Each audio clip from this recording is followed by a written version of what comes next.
Well, this is really a great live session, and I get to say that I'm gonna go. This is back to back, just like Jordan and the Bulls. We're going back to back here. We just were live with Ginny Gandy, and she was awesome. If you missed that, please go back and listen to it. She's a tremendous voice. She's got a ton of energy and passion for the industry. So if you did miss that interview, please make sure you go check it out because it's going to be way better than the interview I'm about to give right now with my longtime friend Tim Bohlke. Tim is over at Resource Label Group. I'm going to pull him up here to the stream, unmute his microphone because I was afraid he was going to say something horrible in the introduction. Never for you. Tim and I both, if you can't tell, we both have faces for radio and podcasting. So apologies in advance to those of you who have to watch us. So Tim, welcome. Thank you. I didn't realize you'd never been on before. I've never been on. Long time listener, first time, appearance. So caller, first time. I don't know. Not really. You called me. Yeah. No, it's a pleasure to be here. Thank you for having me. I've watched a ton of your episodes. I know I've known you way before you even started this stuff. Yeah. So I know where the bodies are buried in your back. Apparently, there's a body buried over there at the up? TLMI event. Yeah, something just fell over right when you said that. That was pretty impeccable timing. Good. Well, and Tim, you so how long have you now been at Resource Label? It's almost a year. Almost a year. Yep. Resource Label Group. There it is. You got to get that one right. Director of Sustainability. Loving the role, loving the company, loving the people. And we're here, obviously, this week, as you are, at TLMI, the annual meeting in beautiful Phoenix, Arizona. It's not like Northeast Ohio weather right now, I've heard. But no, it's an honor to be here with you. Like I said, I've watched you. I've watched Corey. Don't forget Avelio. Yeah, we gotta forget him. Yeah, is he listening? Is he on? Olivio. I don't know. He's here. He's here in Phoenix. Oh, he is. Okay. Oh, he lives here. Oh, okay, that's right. He's not at the event though. Okay. He doesn't care about stickers. Like we do. We are very passionate. Hey, if you are watching live here and you got some questions for Tim, like where did he get that shirt or anything, please drop them here in the comments. I hope that they're coming through. If I know I missed a couple from the last one, so if you can drop a comment, that would be great. And if you're listening to this on the podcast, it means you can't comment because you weren't paying attention or we're not connected up on LinkedIn. So we can change that. You can go find me on LinkedIn. So Tim, you're the Director of Sustainability now at Resource Label Group. How was that transition? Because before you were kind of doing like marketing and a lot of marketing, a lot of business development, a lot of relationships at CPG companies with Avery Dennison, and it's transitioned very well. I mean, I've worked with obviously a lot of the RLG sites in my past, so I knew some of the players. It's a dynamic group of over 20 companies across the U.S. and Canada, and sustainability is a key pillar to what we're doing. And being a part of TLMI and being on the sustainability committees that we are on, I'm a co-chair with John Pagashnik from Avery. We drive the industry challenges, and whether it be, and you know this as well as anyone else in this space, there's a lot of waste. There's a lot of places we need to take deeper dives in those waste recovery situations. And it's really a collaborative group of trying to figure out for our customers, for all the brands that we all represent, what's the best solutions, for the particular locations. Because a lot of it is driven on, where you're located and the partners around there. And some places are easier than others. California is a challenge because of the locations of where to take product to landfill. The Midwest seems to be a little more conducive to getting product to certain locations.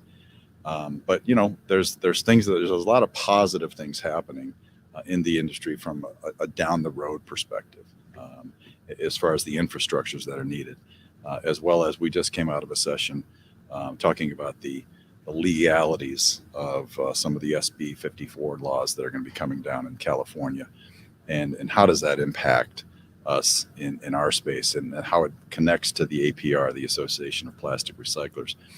And so, there's a lot of moving parts. There's obviously internal aspects to the role. There's external aspects to the role, but we've got a great team of sustainable champions at RLG that are all passionate and all willing and able to move things forward in this challenging space. One thing that I've always really appreciated has been, even going back to when I first met you when you were at Avery Dennison, is that there's a lot of talk about sustainability, and that's fair, right? There's people who just need to talk about it and be educated. But I always felt like you were someone who said, like, no, let's do stuff.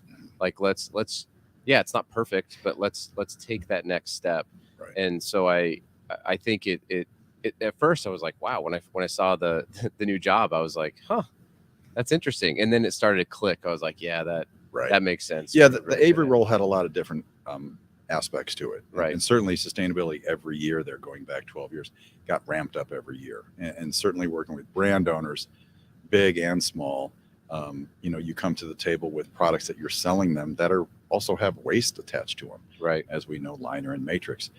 So you really got to kind of use your Rolodex, if you will, of connections to say, okay, here's who I know over in this part of the country that can take something, and where your site is located. Location really does matter in a lot of this waste that space that we play in. But yeah, my years at Avery, really, sustainability every year just got ratcheted up, and it was a great transition to RLG to kind of lead this important segment for us. Yeah.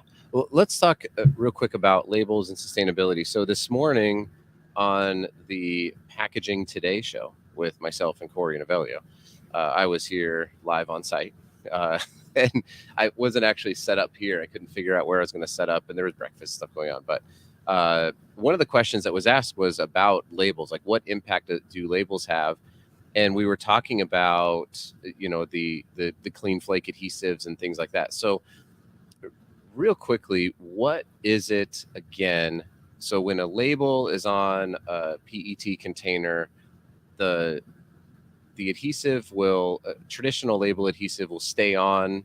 And then why is that negative? I can never remember these things. Why is that such a bad deal? Well, the Association of Plastic Recyclers is a great place to go if you haven't dove into their design guide, because they are really the voice of plastic recycling. So when you're taking that substrate and that adhesive and you're putting it on a product, you need to make sure you're educating your customers, your brands, that they're making the right product choices, because as that product goes through the recycling system, there is a wash off process that happens. And if they are not utilizing, again, APR approved specs, you're going to be in trouble. And that also goes back to the inks.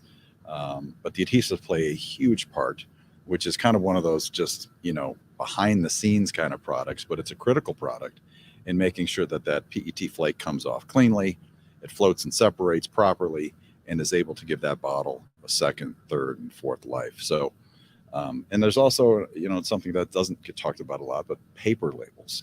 Paper in this space is detrimental to the recycling process, and that's an interesting legal word, detrimental. But there again, you want to have your eyes on what does that mean for my brand owner, and does the brand ultimately care? Because we know, and I know that paper versus plastic can be a cost prohibitive, right? And certainly is a challenging topic to overcome with brand owners.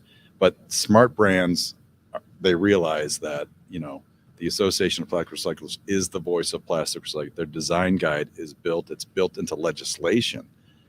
So it's really a solution, a system solution, kind of answer. So you want to make sure your label printers know the correct top coats, the correct inks, the correct face stock, the correct adhesive. And then what are you doing with that waste, that liner? Is it a paper liner? Is it a film liner?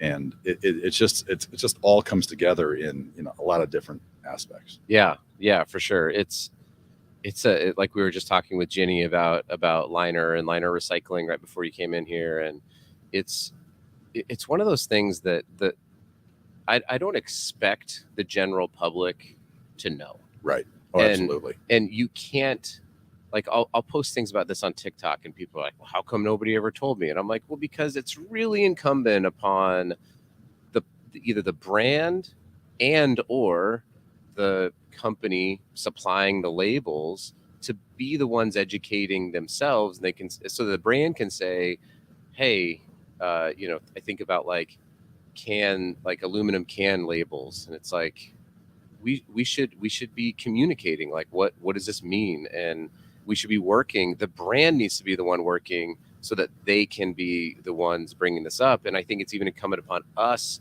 further down the supply chain to go to those companies and say, hey, just, I understand minimums on aluminum cans really high. I understand that you need to put a label on there.